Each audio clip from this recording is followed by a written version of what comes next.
saya akan menjelaskan mengenai tulang panggul. Tulang panggul itu terbagi atas dua bagian, yaitu tulang besar dan di sini ada tulang kecil, atau yang besar itu adalah pelvis mayor dan yang di dalam itu adalah pelvis minor.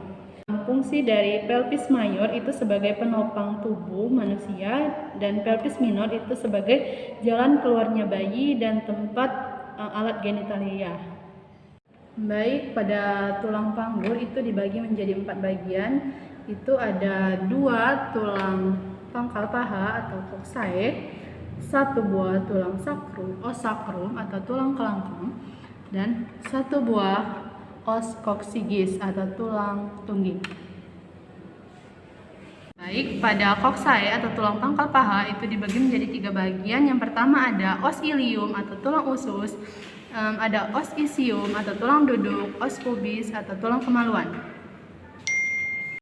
Baiklah, yang pertama itu ada os ilium, merupakan bagian tulang terbesar dari panggul yang membentuk bagian atas dan belakang dari tulang panggul. Pada bagian atas ada penebalan, itu disebut dengan crista iliaca. Kemudian pada bagian depan yang menonjol ini disebut dengan spina iliaca anterior superior. Dan di depannya lagi, di bagian bawah itu disebut dengan spina iliaca anterior inferior. Di bagian belakang terdapat tonjolan yang disebut dengan spina iliaca posterior superior.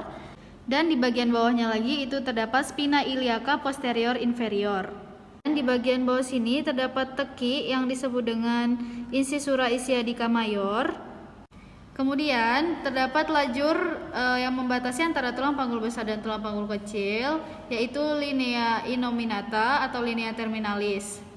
Pada bagian dalam os ilium kanan dan kiri terdapat tulang yang disebut dengan fossa iliaca. Selanjutnya adalah tulang duduk atau os isium, terdapat di sebelah bawah tulang usus.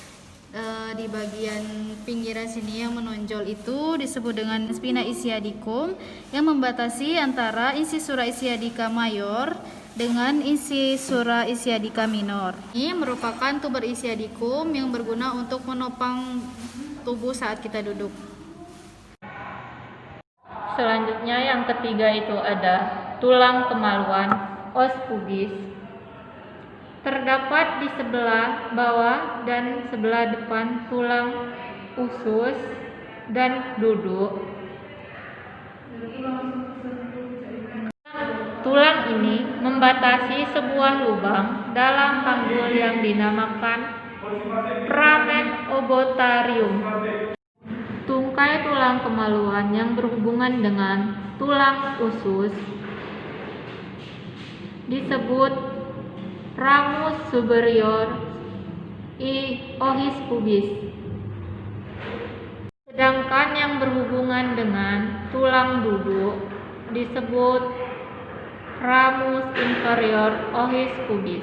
Inferior kanan dan kiri membentuk sebuah sudut yang disebut dengan arcus pubis.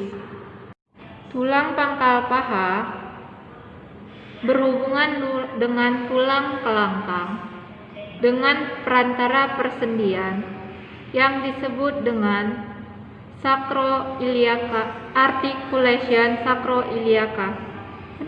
Berhubungan dengan jaringan pengikat yang lain dari tulang kelangkang, tulang pangkal paha kanan dan kiri dihubungkan oleh symphysis pubis. Yang selanjutnya itu ada tulang kelangkang, os sacrum. Berbentuk segitiga, melebar ke atas, meruncing ke bawah, kiri dan kanan dari garis tengah. Nampak 5 buah lubang yang disebut dengan biromina sacralia anterior.